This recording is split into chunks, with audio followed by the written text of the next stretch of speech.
And welcome into Barrels and Barrels Like Bourbon and Baseball podcast, the Power Rankings edition. I am Brandon. That is Michael. It is our second to last Power Rankings of the season because, Mikey, there's only 1 week left of baseball. No.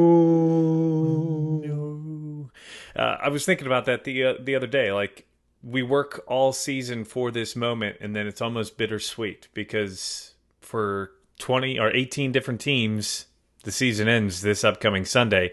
But this is when baseball gets really, really good. So it's almost like the most bittersweet you can get, in my mind. Right. This is where the games, you hustle 100% on every ground ball, respect 90 all the way. This Yeah. is awesome. Yeah, this is the best time of the year as a baseball fan other than opening day because this is where every inning, every pitch, you're on the edge of your seat.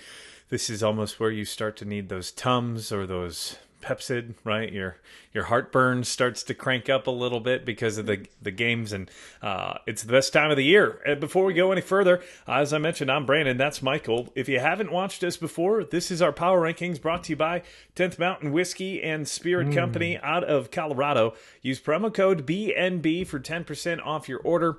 And if you're just joining us, we hope you enjoy this podcast. We've got a full podcast that drops nearly every Thursday, as well as other things on our YouTube channel. Check out our YouTube channel by hitting the subscribe button below. And also check out our other important videos we throw out there. We've got some Thieves of the Week, we call it, the best plays of the week as far as on the defensive side, and other YouTube shorts. And we've also got a bourbon channel because we are a bourbon and baseball podcast. So go check that at BNB Bourbon. So without further ado, let's jump right into our second to last Power Rankings of the season, and is our final top 10 because next week we'll do something a little different. But number 10 for me this week is a team that is in free fall, and that is the Houston Astros. Houston, we have a problem. 1-5 this week. They lost a series to Baltimore. Okay. And then they get swept at home by the Kansas City Royals. And within the last 2 weeks, they've played the Royals twice, and they're 1-5. They're losing to teams that they shouldn't.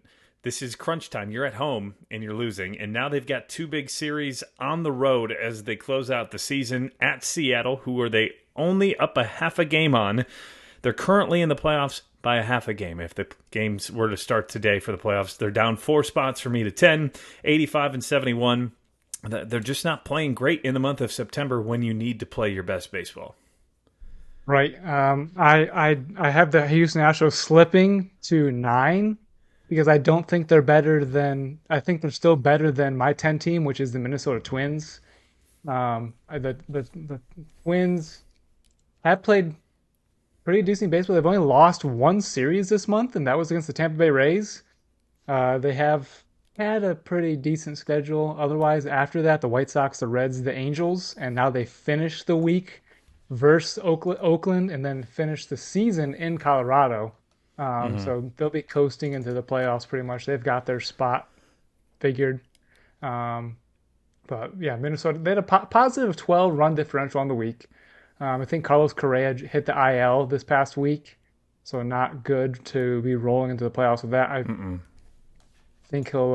I'm not sure exactly of the injury, but I don't think it's anything too serious that he wouldn't be able to play. Maybe not to full strength, but. Yeah, it depends, I think, when he went on the IL and if it was the 10-day or the 15-day, because if it's the 15-day, he won't be eligible to come back in the playoffs. The Minnesota Twins are my number 9 team. They are up a spot over the Astros, but they stay in the same spot they were last week. 7-3 in their last 10 games, 4-2. They're 82-73 on the season. They've clinched the American League Central. As you mentioned, they haven't had to face the best teams in the league, but they now are one of like 7 teams in the league with a plus 100 run differential. That includes the Cubs, the Astros, as well as Texas, Tampa, LA, and Baltimore, and then 200 for the Braves, or 200 or more, who are on their way to win 100 games. But yeah, Minnesota, they are 9th in my power rankings in the second half, 38-27. But in the month of September, as I just mentioned with the Astros, when you need to play your best baseball, they're playing their best baseball. 14-8, which is tied for the second best record in baseball in the month of September. And they've got one of the better pitching staffs, 1-3 or 1-4, as you head into the playoffs. And that's all you can ask for to give your team a chance. Right. Yeah, like I said, like I already stated, number nine, I've got the Houston Astros. Like you said, they've got a problem. Something's happening. Ever since they had that series loss against Oakland, they lost to Kansas City, they lost to Baltimore, and then got swept by the Royals, like you stated already. -8 run differential, dropping 3 spots for me to nine. Um, yeah, not looking good. Yeah, and if they do not do well in Seattle, a team that they've already lost to 8 times this year, they could be on the outside looking in as we head on into next weekend, and they would desperately need to beat the Diamondbacks. So my number 8 team is a team that really took that division by storm this week. They had a mediocre couple of weeks. Maybe even a bad couple of weeks. But number 8 for me is the Texas Rangers, a 5-game winning streak after losing the first game of the week to Boston. They've won 5 in a row, and including that was a 3-game sweep of division rival, the Seattle Mariners. Now, they do play them again in a 4-game series to end the season, so that'll probably be the deciding factor. But with this sweep this weekend, they kind of put the stamp on that division, and they're up 5 spots for me. They were down all the way into, I believe, the 12 or 13 spot last week for me. They're up to 8, 87 and 68. Earlier in the season, they were scoring runs. They're still scoring runs. Now they're just pitching a little bit better. Plus 167 run differential and the 3rd most runs scored in baseball this year. So a good offense. Just whether or not they're going to be able to put it all together in the playoffs, still the question. But my number 8 team. Who are you at, number 8? Number 8, I've got the Philadelphia Phillies. They've had a pretty good week. They took 2 of 3 from the elite Atlanta Braves. They On a last break, Atlanta Braves. say what? I said we're on a break, Atlanta Braves. But yes, the elite Atlanta Braves. Keep going. And Sorry. then so when I last checked, I didn't see what the result of Sunday's game, but they won the first 3 against New York Mets. +5 run differential in the week. They stay in the same spot as they were for me last week at 8, so no major improvement. But these Phillies, we saw what they could do last year. They finished the week versus Pittsburgh and then again in New York against the Mets. So they could have some. These are their tune-up games, as they do in college football. Yeah, that the week 1 or week 2, or then right before the Iron Bowl kind of thing. So my number 7 team is the Toronto Blue Jays. They're up a spot. They took care of business in their division this week. 2 games versus the Yankees, 2 games versus Tampa Bay, and I believe both of those were on the road. And that's going to be a big week for them again as they come versus divisional play. I believe 87 and 69. They are in the playoffs right now, and they are one of the better teams as of late. They've played very well in the last couple of weeks, as I mentioned, with the Twins. They're tied with the Twins for the record in September, 14-8.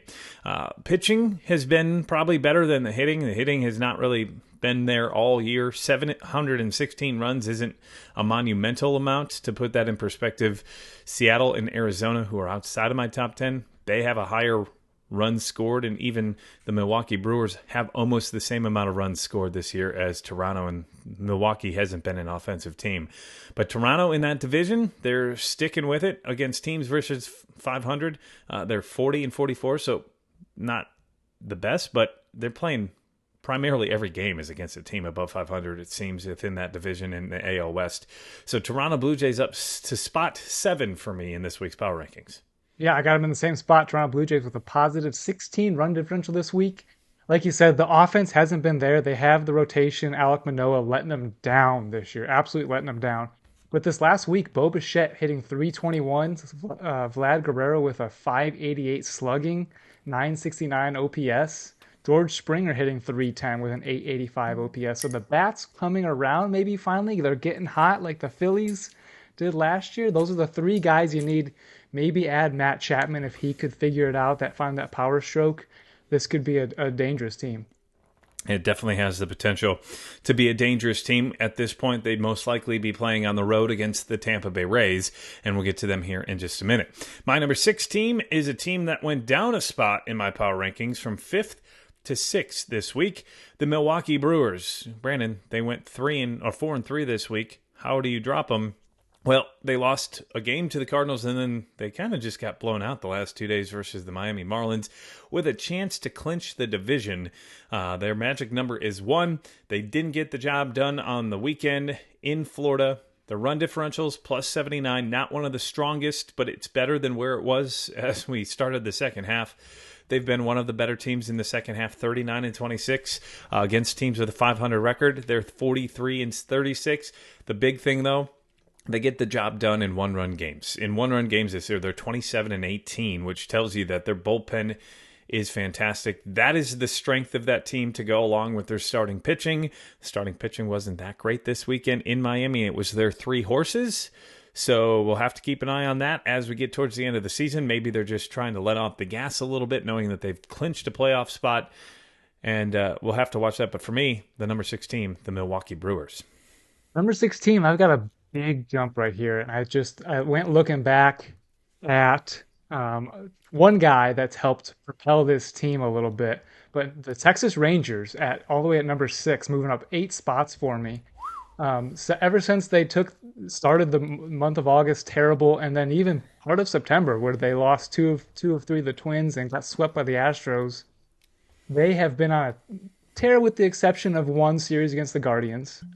They swept the Mariners this past weekend, swept the Blue Jays the week before, won the series against the Red Sox, positive 16 run differential on the week, and the one guy that I think is propelling them forward is their top prospect Evan Carter. He got the call, has 44 at-bats, 4 home runs, and then listen to this line as a rookie already, 1.131 OPS in his 44 at-bats, 4 home runs, 3 stolen base. He's just getting it done. He's the Rangers' 2020 second-round pick. I think he's their top prospect, age 21, and he is maybe just right timing of doing that. I think that's when Adolis went down. Yeah. Adolis or Adolis, I've heard it said multiple different ways. Anyway, you say it, it's probably okay. Yeah, that was the guy who came up to replace him, right? After that Houston series, I believe. So, that Texas Rangers team, as we both mentioned, probably the biggest movers for both of us. I had them up 5. You have them up 8 spots as they jump to the 6th team. Before we go any further, our top 5, would like to ask you, if you haven't done it already and you like what you're seeing, hit the subscribe button below. We are heading into playoffs. We've got a lot coming up regarding baseball, not just Bourbon Talk, but if you want Bourbon Talk, head on over to our other YouTube channel. But this YouTube channel, at Barrels and Barrels Pod, don't forget to hit the subscribe button, hit that like, and tell us who your favorite team is, or who do you think is the favorite out of the AL West in that division. Is it Texas, or do you think that somehow this week Houston or Seattle are going to make a comeback? So go head on over to the comment section and fill that out. I have another team in the top 5 that I haven't had, I don't believe, all year, and that is those Philadelphia Phillies. They jump up 2 spots for me. Last week I had them at 7. This week I have them at 5. Here's why. They went 6-1 this week. They did complete the sweep, a 4-gamer versus the New York Mets, and they took 2 out of 3 versus those sleepy Braves, who I think they've still hung over from that celebration a week beforehand when they beat the Phillies 3 out of 4.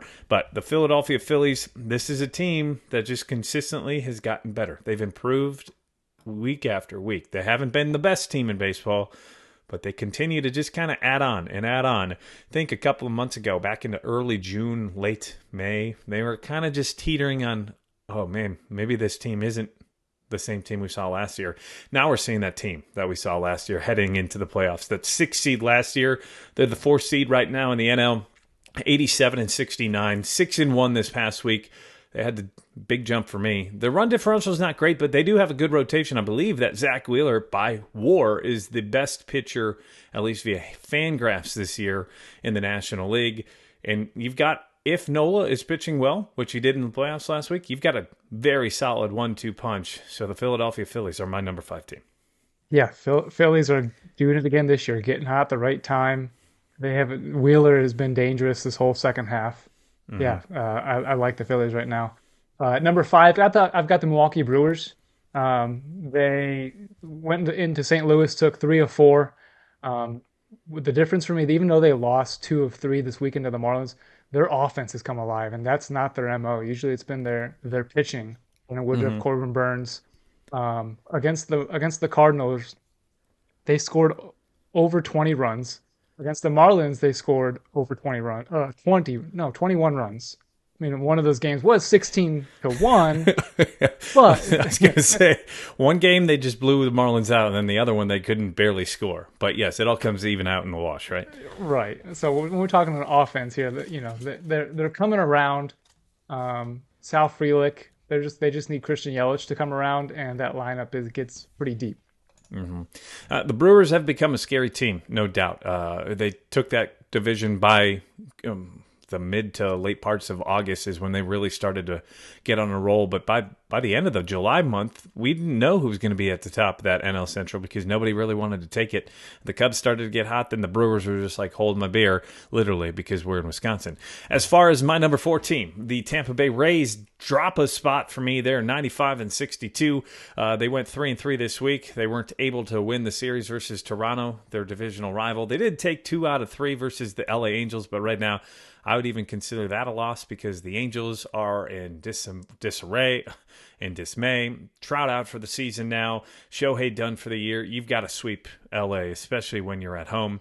But 3-3 this week's not awful, but it could have been a whole lot better. They will close the season with a couple of divisional games. They've only got 5 to go. I think that their shot at the division is probably done, but we'll see. Crazier things have happened. They are, I believe 2.5 games behind Baltimore. But one of the higher scoring teams all year. In the second half, they are one of the better teams, as well as in the month of September, 13-9.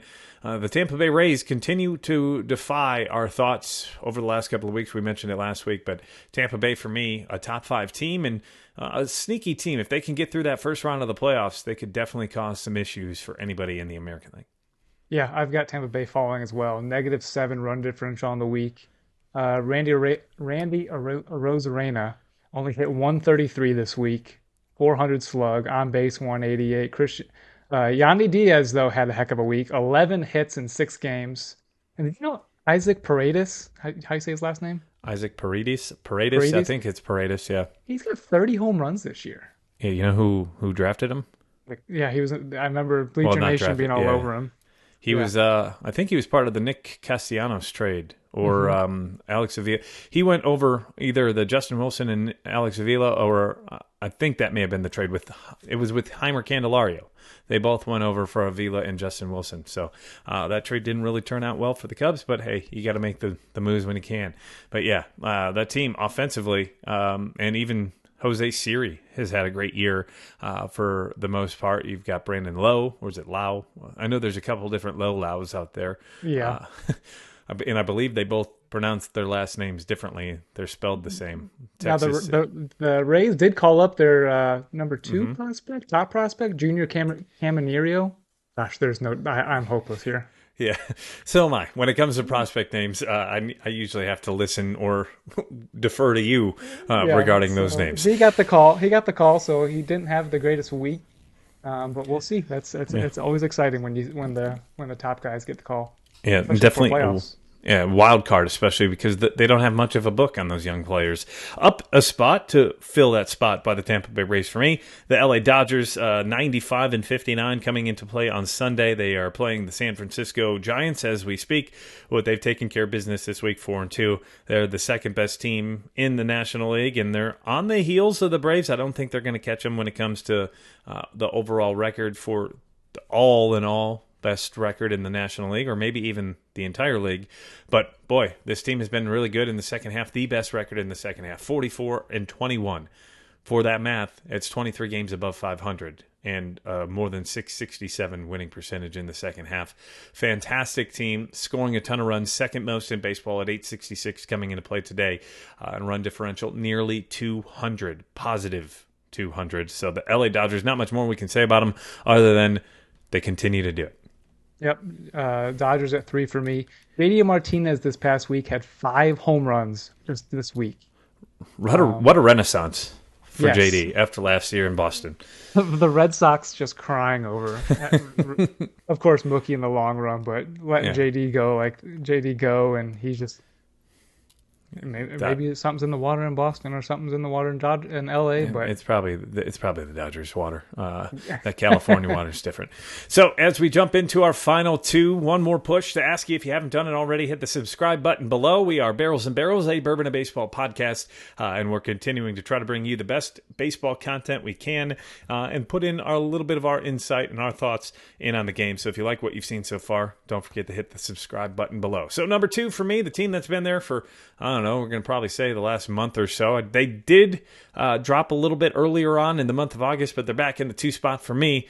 That is the Baltimore Orioles, the best team in the American League. I believe that their final number, or their magic number, is down to 4 for the division. They clinched the playoffs for the first time since 2016. Run differential plus 127, almost 800 runs this year. Second half, they're the second best team behind the Dodgers, 43-24. What more can we say about the Baltimore Orioles other than this offense seemingly day in and day out gets the job done? And despite not having the best rotation, it's a rotation that gets the job done. Means is back, which could be good news heading into the playoffs, and Bautista potentially as well. So a very fun team to watch. It's a team that if the Mariners don't make it, that's who I'm rooting for. So the Baltimore Orioles, number 2 for me. yeah, Baltimore Orioles are kind of like the rotation is kind of like the Rays, just like the guys that are just putting it together and figuring it out. You don't really know how they're doing it, but they are. Like I said, John Means is back. He had 2 starts this week, went 12 innings, 5 strikeouts, 4 walks, but only gave up 5 hits in those 12 innings. How crucial could this guy be if he comes back and produces like that? It's a fresh arm, too, so it doesn't have the mileage that most of these other arms had all year, right? He has been rehabbing from Tommy John, so he's still been throwing, and it's been a tax on his body, but he doesn't have the innings that a lot of these other guys are having into the playoffs. So, yeah, and at number 1, where we've had him for the last month or two, or pretty much the entire season outside of Tampa Bay's early run, we'll say it at the both time, the Braves of Atlanta. Braves. Yep. 100 win Atlanta Braves. 156, the first team to do it this year. They are now 3-3 on the week. Oh, no, excuse me.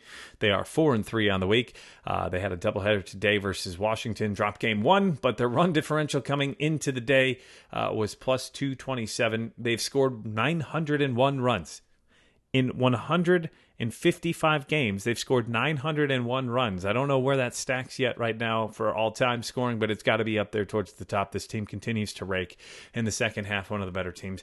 Now in September, after clinching, they've kind of been 11-11 on the month, but they're affording that coast. I do know that the bullpen's a question mark going forward, but really they're a juggernaut, and I do believe that once we get to the playoffs, they're going to be the team to beat. So number 1 for me, and same for you, and we're just going to echo the same thing. The Atlanta Braves, right now, the best team in Major League Baseball. Yeah, that offense is freaking scary. The rotation even. Spencer Strider, Max Fried, Charlie Morton. Charlie just went on the IL, and he's done for at least the first round, I believe, that they would play. Yeah. I did read an article today. In the first line, it says, Atlanta Braves ace Charlie Morton has been put on the injured list. And I was just like, wait a second. There's no way he's an ace. Sure, number 3 pitcher. He's a great number 3.